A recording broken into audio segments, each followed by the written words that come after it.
going on, Jerome's? So when the Minnesota Vikings hired general manager Kwesi Vikings in 2022, it was a bit of an experiment. So Kwesi, not coming from the normal general manager background, didn't work his way up from an area scout and blah, blah, blah, spit and dip. This guy has an ugly girlfriend, so it means low confidence. It's like, oh, yeah, the ball comes off the bat, just so Kwesi going with the money ball strategy, and frankly, I really like where the Vikings rooster is right now. Say his name. You're damn right. So the Vikings, last two off seasons, the Vikings have had prodigious free agent class. Now, we have talked about how free agency is a tax on teams that can't draft well, but there's a pretty major difference between supplementing your roster in free agency and building your roster in free agency. And the Vikings have done a very good job supplementing. All right, so the base of this team is still Justin friggin' Jefferson, Christian Darrisaw, and the like, and also J.J. McCarthy. Damn straight. But the Vikings have done a good job the last 2 years finding value free agents. I mean, look at last year. Gernard, AVG, Cashman outside. How about that? Completely revamping that linebacking core and just really getting after things, right? So overall, the Vikings have done free agency hard, but they've also done it very smart over the last two off seasons, if that makes sense. So, giving Kwesi and the Vikings a ton of credit. But of course, the haters and the losers do have to come out of the woodwork. Oh, by the way, Kwesi and the Vikings went 14-3 last year. No big deal with Sam Darnold. Yeah. But so Mike Sandoz at the NFL league meetings, and he's very good at getting these anonymous quotes because no one ever wants to go on record, right? Everyone talks reckless when there's anonymity. I mean, there's some truth to that. NFL execs unfiltered on free agency. What's the Giants quarterback thoughts on all NFC teams? And for the Vikings, there's a lot of hatred. There's a lot of hate. The top three free agents Minnesota signed: Will Fries, turns 27, defensive Jonathan Allen, Hargrave, combined to miss 35 of 51 games last season. That caught execs' attention at a time when general manager Kwesi Vikings has an unresolved contract. Some are questioning who's making the decisions in Minnesota. Quote, "It's like the 2015 Colts all over again, signing older guys who have been hurt, who were on the third or fourth contracts," one exec said, referencing an Indianapolis team that had 30-something former star Trent Cole, Frank Gore, Kendall Langford, and Andre Johnson in free agency. I feel like there's a slight difference because the Colts were banking on guys like Trent Cole, Frank Gore, and Andre Johnson to be their former selves. I mean, Will Fries is on the upward trajectory. I mean, he was playing great before he broke his leg. Yeah. And then with Allen and Hargrave, they fit specific niches and needs as pass rushing defensive linemen that the Vikings were lacking. So they're targeted, and since they're both coming off of cut contracts, didn't affect the comp picks, which is good. Indy's then general manager Ryan Grigson, who's now the Vikings senior vice president of player personnel. Although Minnesota has struggled in the draft recently, the team has fared well finding veteran pieces for defense coordinator Brian Flores. Will Allen Hargrave be next? Quote, "There's no more fascinating team than Minnesota because they have 13-14 win seasons over the past 3 years, but no playoff win to show for it, and only one division title." Another exec. Oh, yeah. Oh, Miso Sai. We won 14 games, didn't win division. And no, they should not change the rules.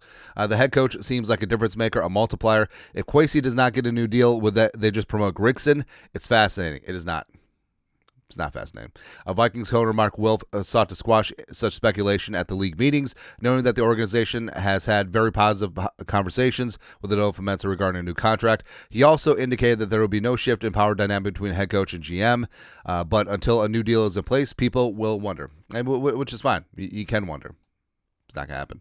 The team handling of its quarterback situation has invited speculation, with execs suggesting Minnesota's interest in Aaron Rodgers reflected uncertainty regarding J.J. McCarthy's readiness to lead the team. Oh, interest. Again, Kwesi and Kevin O'Connell come out and said that was there interest? Mild.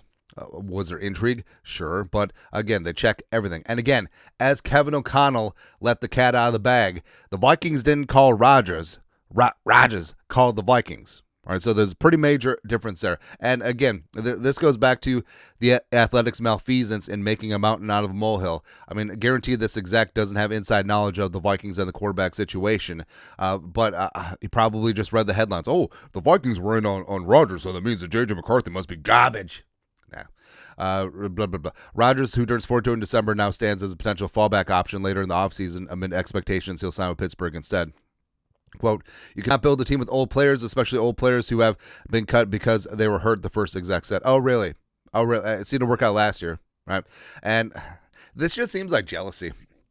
It really does, because, again, there's a pretty damn distinct difference between the 2015 Colts and what the Vikings have done the last two off seasons. Again, those Colts were banking on Cole and Frank Gore and Andre Johnson to be them, their former selves. We're under no illusion that Hargrave and Jonathan Allen are going to be like the players that were 5 years ago. But can they specifically rush the passer? Yes. Yes, they absolutely should and could. And I don't know. Like, I feel like the Vikings on paper, on purpose, have one of the best teams in the National Football League. And this is not crooked Chicago Bears march. No, this is a legit streamlining of a roster, and they doubled and tripled down at positions of need, able to go BPA in the draft. And guess what? If J.J. McCarthy is him, this team has a chance to be in a Super Bowl window the next 3 years. They really do. And I feel like part of that is leaning into the vitriol here, because they know. Like, execs know that Kwesi and the Vikings have crushed it, and if Jonathan James McCarthy is a legit NFL quarterback, it's over, because he's going to be linked up with Kevin O'Connell and Justin Jefferson long time. It's going to be good, man. Signing cut players instead of true unrestricted free agents does have one key advantage. Adding them does not threaten compensatory picks. The Vikings have a third-round compensatory pick, blah, blah, blah, blah, blah, blah, blah. But basically, you cannot build a team with old players. Who's pulling the strings here? Is it Ryan Grigson? It's okay. It's okay. Again, there's a lot of people get really brave when they don't have to put their name on it. So all these anonymous knocks on the team, who's in charge there, what's going on, that's so ridiculous. So, no, trust Kwesi, trust Kevin O'Connell, trust this roster, and guess what? Moneyball will prevail. And again, hey, maybe these other execs are threatened because they came up through the traditional scout, area scout, director of player personnel, and assistant GM, the GM. And they're threatened by new ways and means. But guess what?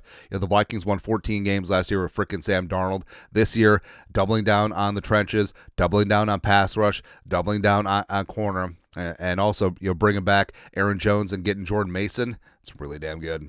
It's really damn good. Hey, doesn't matter. Like, they can keep talking. And guess what? After the Vikings whoop somebody's ass, win the division, get the 1 seed, win the Super Bowl, what are they going to say next year? Well, how sustainable is this?